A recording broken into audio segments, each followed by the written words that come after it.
1. Happy New Year, everyone! Oh, I hope everyone had such a wonderful holiday season. I so did. And I am really looking forward to 2010. I can't believe it is here already. But one of my New Year's resolutions is to have more fun with my food. And I picked up a copy of Bon Appetit magazine the other day, and I noticed that meatballs were the #1 food of 2009. And I don't know about you, but I love meatballs, and somehow I missed out.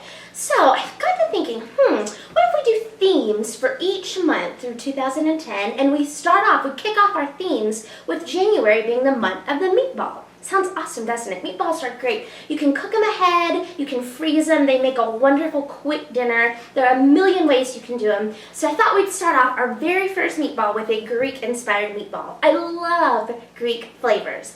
Mint and garlic and cumin and the smells of the islands. When I was little, I took ballet at a studio that had a Greek restaurant right next door, and I was terrible at the ballet part, but I love the Greek food, so I kept going just so we could have dinner there on Tuesday nights. So Greek food runs in my blood at this point. But for our meatballs tonight, to start off, we're going to do a lamb meatball, very traditional Greek. And in fact, I've already made them. I wanted to show you how easy it is to make ahead meatballs, to freeze them, and then just to pull them out and put together a 10-minute meal when you're ready to just have a quick dinner on the table. So the meatballs were lamb. They have cumin, they have mint, they've got garlic, they've got shallots. Roll them all together, quick cook in a cast iron skillet, and they're set to go. If you want to freeze them, roll them out, put them on a cookie sheet, freeze the whole sheet, dump them into a Ziploc bag. They'll keep in your freezer for ages. So that's what I've done with the meatballs. I pulled them out of the freezer, I cooked them off in a cast iron skillet, and they are here and they are ready to go. They smell like Athens. Can't even tell you. But here's what we're going to put on them. We're going to put those in a piece of naan bread, which I know isn't really Greek, but it's soft, it's yummy, it's succulent. We're going to add a roasted red pepper jam and a tzatziki-like sauce that doesn't have any cucumber, but it's with sour cream and tahini. It'll just be delicious. So let's get started on the jam. In this pot, I have about a cup of roasted red peppers. Now, roasted red peppers are something in the summer that I make a ton of. I buy them at the farmer's market when they're in their peak season. I roast them, and then I put them in Ziploc baggies and freeze them. They're not very good to use for salads or anything after that, but they're great if you're going to cook them. So that's what these are. You can also just grab them in a jar at the market if you want to. But to make the jam, I'm going to add a little bit of brown sugar, just a hint to help it kind of caramelize and get really yummy and sticky and delicious, and some apple balsamic vinegar. Now, if you don't have a fruited balsamic vinegar, that's fine. You can just use regular, or you could use molasses in place of the vinegar and the brown sugar, but something that'll help it get rich and thick and kind of turn into a jam. I know we think of jams as a fruit spread, but this is an example of a really great savory jam as well.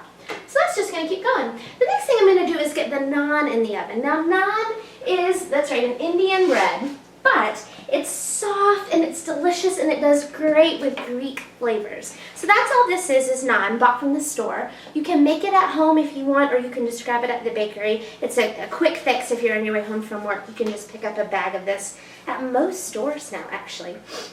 I'm going to add some olive oil and just a little sprinkling of coarse salt. And then I'm just going to put this in the oven. You can do it under the broiler. I don't know about you, I burn things under the broiler every time I try. So I'm just going to do a high oven, 425, 450 for a few minutes. They'll get soft, a little bit golden, and they will be delicious with these meatballs. So in they go. Oh, speaking of ovens, you can probably see I have this Band-Aid here. I was pulling a pizza out of the oven the other day, and I burned the heck out of my arm. So I've been trying to keep it covered so it heals at some point. But your oven does get really hot. Don't learn the hard way like I did about that one. So it has been, 4 minutes, and we've got naan in the oven, we've got jam going, our meatballs are here. Really the only other thing we need to make is our sauce, and the sauce is delicious. In this bowl I have half sour cream, half Greek yogurt. Again, Greek yogurt you can find at most stores now. It's just really thick and rich and delicious. That's what's in here already. What I'm going to add is some fresh mint. Now I know not everyone likes to work with fresh herbs because you're afraid they're not going to last very long, or you're not going to have time to use them before they go bad, or you just don't know how to use them. Look right here. All I have is a measuring cup that I put some water in. All my herbs for the week. I've got cilantro, I've got basil, I've got parsley. They can hang out together, no problem. They're not going to cross flavor. Add some water. pop this in your fridge. It will last, I promise you, at least a week, almost 2 weeks, depending on how quickly you use them and how cold you keep your fridge. So this is a great way to make your herbs last. But this is my mint. Scooch this out so you can see it. You know what? I'm actually hearing my jam behind me. I'm going to give this a quick stir. Just know when you're making anything that has sugar, balsamic vinegar has a high sugar content, it can burn really fast. We've seen that happen here before. Keep your ears open and your nose open. If you smell it and if you hear it, run quick as you can and turn that off because it will go from awesome to terrible in literally 2.2 seconds. But back to our mint. What I've done is I've just put all the leaves together here in a really, really tight little bundle and I've rolled them up. I'm just going to run my knife through. It makes chopping your herbs so much easier. They don't run all around the cutting board if they're all together like that. Some people call that making a cigar of the herbs. If you hear that, that's what that means. But just chop this up pretty fine, but it doesn't have to be perfect. You don't need to use a food processor. And this mint is going right into our yogurt sour cream mixture. We're going to also add some fresh lemon. Watch out if you see seeds. No problem, you can always pull them out. In fact, I just dropped one right now in there. So I'm going to fish that out because no one wants to eat that. And the last thing we're going to add is tahini. I don't know if you work with tahini a lot. It's sesame seed paste. It's really common in Middle Eastern foods. If you like hummus, there's normally some tahini in your hummus. But it kind of tastes like a mixture of peanut butter and almond butter together. So we're going to add a dollop of that right in here. It's very powerful. I know it's kind of expensive, so you won't have to use a whole lot, but it tastes amazing, and it really makes you think, oh, I'm totally in Greece when I eat these. So mix that up, a little bit of salt, and that's it. Again, how easy could this meal be? We are actually almost ready. I'm smelling the naan. Let me grab a quick pot holder and pull that out. The last thing I want to do is burn that amazing bread. Oh, yeah, it smells awesome. Really, really awesome. And I'm going to show you how we put one of these together. I've also caramelized some onions. I know we've done that on here before. It takes about really an hour and a half, an hour and 45 minutes to get them very rich and caramelized. I hate raw onions. I can't stand them. But when they're this way, I could eat this entire skillet full of them. So give this a whirl. Even if you're not a big onion fan, try to caramelize them one time. I think it might change your whole view on how onions taste.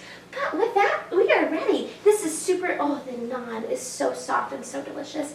This is so easy to put together. Grab a piece of the naan, spoon on, ooh, the naan is so warm, it is almost burning my hand. I'm gonna put this on my pot holder. Spoon on some of the red peppers, grab some of these caramelized onions. Oh, they smell amazing. I'm gonna come over here and grab a couple of our meatballs. I'm just making this for me, so I'm gonna use my fingers. And then a dollop of our sauce. And that is it. How easy was that meal? We have literally been working for 8-9 minutes and we have an entire meal assembled. I'm going to drop this down here. The only other thing, this dip, I made a lot of it as you can see. It works awesome with chips. So I thought an easy side dish for this is to just grab a bag of really crunchy cooked chips. Take your cumin. Now remember, cumin is in the meatball, so we're going to pull that same flavor over. Sprinkle a little bit of cumin on top. A little goes a long way with cumin. Sprinkle some of that on top. Toss these up. Put some on your plate right here. And look, this plate is even ready for us with some wells for our dip. I'm going to grab a dollop of that dip in here. And my friends, we are ready. An entire meal in less than 10 minutes. And this one, I promise, is going to be one of your favorite. Enjoy the meatballs, and I'll see you next week for a brand new spin on such an easy meal. Enjoy!